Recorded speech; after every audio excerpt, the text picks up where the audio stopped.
중학교에 올라가는 여중생이 또래 친구 2명에게 성폭행을 당했는데 몇 달 후에 스스로 목숨을 끊었습니다. 이 사건이 뒤늦게 지금 사회적으로 문제가 되는 이유가 있습니다. 먼저 이 문제 논의하기 전에 이 영상 먼저 보겠습니다. 영화인데요. 오늘 전학생 왔어.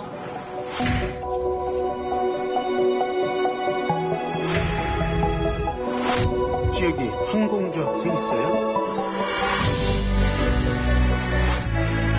사람이 죽었잖아. 말을 해야지. 전 잘못한 게 없는데요. 이 영화는 2004년 경남 밀양에서 발생한 실화를 배경으로 한 겁니다. 네, 그때 여중생이 고등학생 40여 명에게 성폭행을 당했는데 1년간. 네, 그중에 5명만 소년원 보호 처분을 받았고 단 한 명도 형사처벌을 받지 않았는데 이 사건도 역시 그렇습니다. 최근 인천에서 한 여중생이 스스로 목숨을 끊었는데 알고 봤더니 집단 성폭행을 당했다 이거죠. 네, 피해자 친언니의 주장에 따르면 또는 네. 그 학생들, 가해 학생들도 관련 사실을 일부 인정하고 있는 네. 상황입니다. 2명에게 성폭력을 당했고 그 때문에 굉장히 심적으로 괴로웠는데 그에 더 나아가서 2차 가해라고 하죠. 오히려 가해 학생들이 떳떳하게 자랑하면서 다니고 오히려 성적인 희롱을 해서 굉장히 극심한 고통에 시달렸다. 네. 그런 더군다나 그 가해 학생들이 8년지기 친구였다. 이런 사실들이 알려지면서 많은 공분을 사고 있는 상황인데요. 결국 스스로 극단적인 선택을 하게 됐고 이 사건이 알려지고 있습니다. 네. 7월 20일 날 이 여학생이 세상을 떠났는데 지금 문제가 되는 건 뭡니까? 지금 문제가 되는 것은 이 스스로 목숨을 끊었다라고 우리가 이야기를 하지만 네. 스스로 목숨을 끊은 원인이 있지 않겠습니까? 지금 2월에 성폭행이 발생했고요. 네. 7월에 이 여학생이 스스로 목숨을 끊었는데 지금 이 죄를 묻기에는 두 가지 쟁점이 있는데 네. 하나는 인과관계가 너무 거리가 있다. 지금 경찰이 조사는 그렇습니다. 2월에 성폭행 당한 건 사실인데 네. 이 범죄가 벌어졌는데 7월에 스스로 목숨을 끊은 것이 네. 2월 사건의 여파인지 인과관계를 밝히기 어렵다는 게 하나 그것 있고요. 때문에 자살한 네. 건지 확인할 수 없다. 그리고 이거죠. 두 번째는 네. 뭐냐면 이 범죄를 벌인 가해자와 피해자 모두 우리가 중학생이라고 얘기를 하고 있잖아요. 네. 청소년이잖아요. 네. 촉법 소년에 해당합니다. 그러니까 또 소년법에 근거하여 처벌이 제한적일 수밖에 없어요. 여기에 대해서 국민들의 공분이 일어서 네. 또 이 청와대 국민청원 게시판에서 네. 이게 굉장히 뜨거운 쟁점이 되고 있습니다. 네. 경찰은 말씀하신 것처럼 자살의 이런 원인이 성폭행은 아닌 것으로 판단되는데 일단요. 네, 네. 성폭행 시점이 2월 말인데 7월이라서 이걸 인과관계를 하다 했는데 지금 문제가 된 건 이제 청와대에 또 청원이 올라왔다면서요? 소년법. 네. 네. 청원 화면이 있으면 한번 캡처된 게 있으면 한번 보겠습니다. 네. 참여 인원이 20만 명이 넘었습니다. 20만 명이 넘었군요. 네. 그러니까 소년법을 처벌하는 데 있어서 소년법에서는 이제 여러 가지 미성년자 만 14세 미만은 네. 형사처벌할 수 없거나 보호처분으로 가더라도 너무 소방망이 처벌이기 때문에 소년범죄가 늘어나고 피해자가 이것 때문에 더 고통을 당한다. 소년범에 대해서 더 강력한 처벌을 해야 된다는 네. 목소리가 지금 20만 건 이상 지금 청원글에 올라와 있는 상황이고요. 네. 지금 현재 소년법은 피해자에게는 너무나 불합리하다라고 지금 피해자 친언니도 호소하고 있고 많은 국민들이 동의를 하는 상황입니다. 네. 이 학생들이 그러니까 2명의 가해자가 처벌을 전혀 안 받았다는 겁니다. 형사 미성년자이기 때문에 형사 처벌은 어렵지만 촉법 소년으로 보호 처분, 그러니까 소년 범죄로서 보호 처분인데 말하자면 징역형을 살리거나 이런 것이 아니라 사회봉사 명령, 단기 위탁, 소년원 송치 이런 네. 보호 처분을 받게 되는데 네. 그것이 좀 불합리하다. 강력 사건에 있어서는 엄벌에 처해져야 된다. 이게 이제 소년법 폐지 네. 그 논란입니다. 지금 말씀하신 촉법 소년의 개념을 저희가 그래픽으로 준비했는데요. 보면서 다시 한번 설명 듣겠습니다. 촉법 소년. 그러니까 법으로 위반한 네. 촉법 소년은 만 10세 이상부터 만 10세 미만의 형사 미성년자인데요. 네. 강력범죄를 저질러도 형사처벌은 책임 무능력자이기 때문에 할 수 없지만 네. 소년법에 따른 사회봉사 명령이라든가 보호관찰 아니면 소년 보호시설에 위탁하는 보호처분이 가능한 나이를 쉽게 말해 이야기합니다. 재판에 넘겨지지도 않는다. 기소도 안 됐습니다. 형사재판으로 가는 게 아니라 가정법원에서 그렇죠. 보호처분을 받게 네. 되는 겁니다. 알겠습니다. 그렇게 처벌도 어렵거니와 그 과정에서 가해 학생들 또 네. 부모님이 그 일부 보도에 보면 네. 크게 뉘우치는 모습을 보여주지 않고 오히려 예. 좀 비웃는 듯한 모습을 보였다는 주장까지 나오고요. 그러니까 이제 네. 비웃는 것까지는 제가 뭐 단정짓기는 네. 어렵지만 적어도 이 부모님이 방송에서 한 이야기만 정리하면 말이죠. 네. 납득이 어려워요. 그러니까 부인하는 네. 거군요. 네. 그러니까 우리 아이가 어리기 때문에 간간이 무엇인지를 모른다는 거예요. 행위를 저지른 거는 인정을 했는데 그것이 어떤 의미가 있는지를 모르고 했다라고 이야기를 하면 네. 이게 좀 난감한 상황입니다. 지금 우리 청소년들이 많이 조숙해졌다고 우리가 이야기를 하고요. 네. 알 거 다 아는 나이가 됐습니다. 중학생 정도면. 네. 그런데 이 피해자의 옷을 찢고 나쁜 짓을 한 것까지 인정을 하면서 그것이 간간이 아니다라고 이야기를 해버리면 네. 이게 논리모순적인 이제 발언이 돼버리는 거예요. 네. 그래서 오히려 공분을 더 키웠고 아까 처음에 그 항공주란 영화 잘 보여주셨습니다. 네. 그 영화를 보면 저는 그거 보고 아주 가슴이 찢어졌는데요. 처절한 게 이 정말 성폭행을 당합니다. 네. 그 이후에 2차, 3차, 4차, 5차 가해들이 더 심각합니다. 그러니까 뭐냐면 가해자의 부모들이 등장해서 합의를 종용하고 네. 합의해 주지 않는 피해자와 그 가족에 대해서 우리 아이 인생 망칠 일 있느냐라고 다그치거든요. 네. 그러니까 그런 일이 지금 공공연히 현실에서 벌어지고 있다는 반증이거든요. 그러니까 이 내 아이는 귀한데 내 아이가 누군가의 삶을 산산조각 냈어도 네. 그 잘못을 인정하고 사죄를 해야죠. 네. 그래야 가해자도 살고 피해자도 사는 겁니다. 지금 그 트라우마 때문에 어쩌면 저 여중생이 사망했을 수도 있는데 경찰도 인과관계를 밝히기 어렵다고 이야기를 하면 네. 정말 이러한 한은 누가 풀지 저는 안타까움이 그지없네요. 그럴 개연성이 굉장히 높은 게 경찰 네. 조사 과정에서 동급생 3명, 그러니까 가해자 2명이 아닌 동급생 3명이 이 피해자 A양에게 모욕적인 발언을 하는 사실까지 추가적으로 조사가 돼서 네. 명예훼손 혐의에 대해서 지금 가정법원의 보호사건으로 송치된 상황이거든요. 말하자면 성폭력 피해 이후에 2차 가해가 있었고 네. 직접 가해자뿐만 아니라 동급생에게 이런 모욕적인 발언을 들었다. 그렇다고 한다면 여러 가지 수치감이라든가 괴로움, 정서적 훨씬 불안 더 커지는군요. 이런 것들 때문에 외상후 스트레스 장애에 네. 견디다 못해 이런 극단적인 선택을 할 가능성도 배제하기 어렵기 때문에 경찰도 인과관계가 없다는 것이 아니라 A양이 힘들어한 것으로 보이지만 아직 단정하기는 어렵다라는 거거든요. 네. 충분히 인과관계 여부에 대해서 검토해서 혹시라도 피해자들의 어떤 피해를 회복하거나 네. 명예를 회복시켜줄 만한 어떤 단서들이 있는지 조사를 철저히 해야 될 걸로 보입니다. 네. 이후 동생은 말을 못하고 혼자 고통스러워하며 무서움에 떨었습니다. 반대로 강간범의 A군은 성적으로 놀리기 시작했습니다. 라는 누나의 글과 관련된 청원 게시판 보고 계십니다. 자, 정리하면 그렇습니다. 그러니까 가해자들이 성폭행, 성범죄를 저지르는 건 성인 것 같은데 네. 처벌은 쉽지 않다는 것이고 네. 그다음에 그 이후에 2차 가해가 지속적으로 이루어졌는데 네. 그것 때문에 자살했는지를 입증하는 게 또 쉽지 않다는 문제입니다. 이런 사건 의외로 많습니다. 그 사례들 준비했는데요. 보겠습니다. 한 여중생이 무릎을 꿇고 앉아 있고요.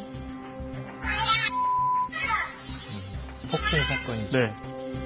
또래로 보이는 여학생들이 얼굴을 폭행하고 머리카락을 잡아당기고요. 네.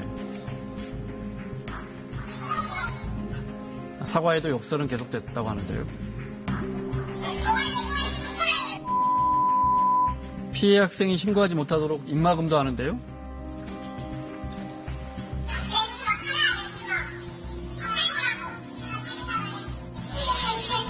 신고하지 말라는 거죠. 최근 SNS에 올라온 영상입니다. 네, 또래 학생 4명이 피해 학생을 9시간 동안 끌고 다니면서 음료수를 붓고 담뱃불로 상처를 줬다는데요. 집단 폭행하고요. 다음 사건 볼까요? 여고생 A양의 사진입니다. 온몸이 멍들고 상처가 나서 저희가 한번 소개해드린 적이 있는 사건입니다. 네. 말도 안 하고 가족의 이야기입니다. 물어보면 눈만 흘리고 막 그래. 진짜 못 보겠어. 가슴이 막 멍들고 평소 알고 지내던 15살 박모양 등 중고생들이 A양을 노래방으로 불러서 무차별 폭행했는데요. 때리면서 음악을 그냥 크게 들었다. 시간처럼 막 애들이 이렇게 감싸고 막 이렇게 데리고 나왔대. 밤이 되자 가해자들이 A양을 산에 데려가서 폭행하고 성추행까지 했다는데요. 네, 옷을 다 벗기고 옷을 벗은 상태라 도망갈 수도 없었고